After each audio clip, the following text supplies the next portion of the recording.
The Commission made it clear that this was a partisan process very early, not allowing Republicans to select their own counsel.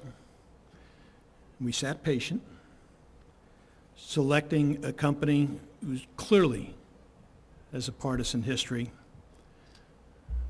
Republicans sat patient, disclaiming concerns over disclosures of members. We continued to sit very patient. Claims of open meeting law violations, legal displays to delay such investigations.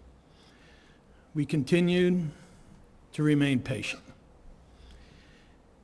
At times, even when the Commission didn't even show up at meetings for the public to hear,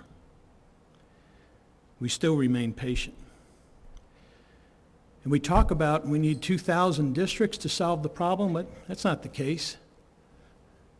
My district alone, I have one mayor in Flagstaff who wants these communities of interest to adopt all these other towns and cities.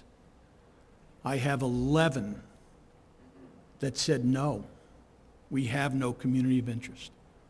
11 to 1.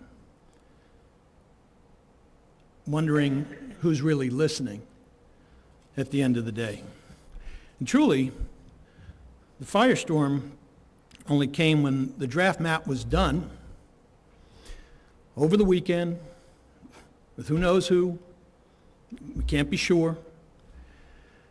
The press says, let's just pass the map, as bad as it is, because you can sue. Of course, that's what many of the minority like, pass a bill so you can see what's in it later. We're not going to pass a map to see what's in it later. And we could be patient no more. So we appointed a committee to respond. It's Article 4, Part 2, Section 116. And the Democrats didn't attend. They didn't even attend. We spent 6 days of hearings. The committee drafted conclusions, which is what brings us here today. For a party that ranks third in registration to have stolen the voters' will of independence will not be tolerated.